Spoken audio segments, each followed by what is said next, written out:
इसी से जिगर के मर्ज दूर होंगे। अच्छा, पित्ते की पथरी होगी तो वो तहलील होगी।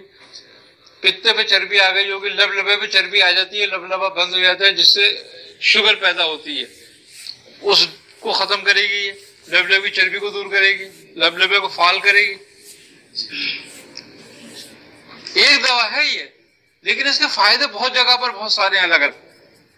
आपने उसूल में जामे बात कर दी ना कि हर किस्म की चिकनाहट हो रहा है, हाँ ये दूर कर देती है। ये नुस्खा दोबारा बताएंगे। मैदे के लिए तो नुकसान नहीं पूछ रहे। मैदे के लिए भी बेहतरीन है, मैदे को फाल करेगी, तेज भूख खूब लगाएगी, खाना हजम करेगी।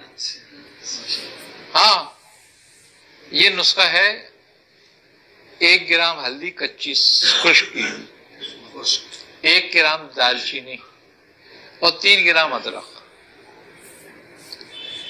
इनको पाउडर हो, हल्दी का भी पाउडर हो, दालचीनी का भी पाउडर हो, चाहे मोटा मोटा ही हो, और अदरक को भी कुचल ली जाए, 1-1.5 गिलास पानी में भिगो दिया जाए और 15 मिनट 20 मिनट भिगोने के बाद उसको पका लिया जाए, 1 कप रह जाए।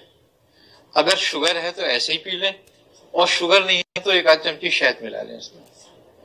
आई ना समझ में बात? बस सुबह नहर मुंह, और अगर ज्यादा शदीद तकलीफ है तो फिर रात को भी 1 कप ले लें ऐसे ही। आई ना समझ बात? अच्छा, ये दिल के वालों के लिए भी है, दिल के मर्ज के लिए भी है, पित्ते के मर्ज के लिए भी है, जिगर की चर्बी के लिए भी है, जिस्म में कोलेस्ट्रॉल बढ़ गया, पेट बढ़ गया, उसके लिए भी है।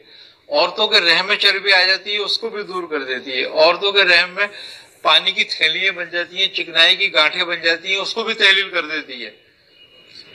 जिससे ओवरी का मुंह बंद हो जाते हैं, पीरियड बंद हो जाते हैं, उसको भी बहाल कर देती है, लेडीज के इमराज में भी। यानी कि जेंट्स लेडीज के दोनों के लिए फायदेमंद है। आई ना समझ?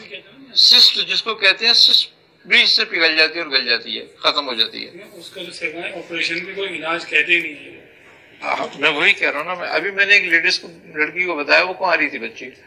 अब वो डॉक्टर ने उसको क्या, सिस्टर तुम्हारा ऑपरेशन होगा, कुंवारी बच्ची का ऑपरेशन, तो वो तो किसी का काबिल नहीं रहती। फिर वो लोग तो फिर सुनते ही कहते पता नहीं क्या होगा उसको। तो उसको मैंने बताई, मेरे ख्याल उसने 25 दिन की है।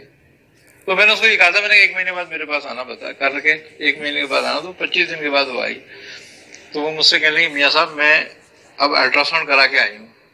मैंने कहा अच्छा, कहने देखें आप जरा कुछ फर्क पड़ा नहीं पड़ा। वो पहला भी लाई, दूसरा भी लाई। मैंने कहा भाई इसमें तकरीबन 60% खत्म हो चुकी है।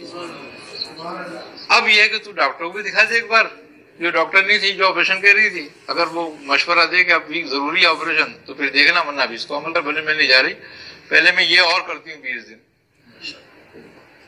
तो बहुत अच्छे रिजल्ट हैं इसके। अच्छा, इसी तरह वो हमारे जानने वाले वहां आते हैं, वहां पर वो मेरे पास, उनका दिल का मसला था, जौहर में आते हैं वो। डॉक्टर ने उनको कहा ऑपरेशन होगा, वो मुझसे कहने लगे, मैंने कहा तुम ये करो जाओ। आज 1.5 साल तो हो गया, उन्होंने मेरे ख्याल 1-1.5 महीने की थी, आज 1.5 साल हो गया, आज तक सही है। मैंने कहा कोई दिल में तकलीफ होती है? कह रहा नहीं मुझे तो कुछ नहीं होती, मैं गया भी नहीं टेस्ट कराने पे। कह रहा मैं पैदल चलता हूँ, जाता हूँ, आता हूँ, सीढ़ियां चढ़ता हूँ, जब कुछ नहीं है तो उसका मतलब ठीक हूँ, वरना वो सीढ़ी नहीं चढ़ सकते थे।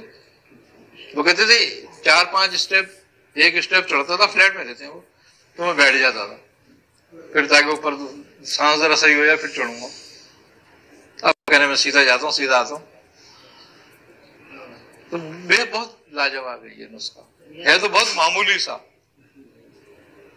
लेकिन ये कि बस लोग इसलिए नहीं करते कि मामूली है।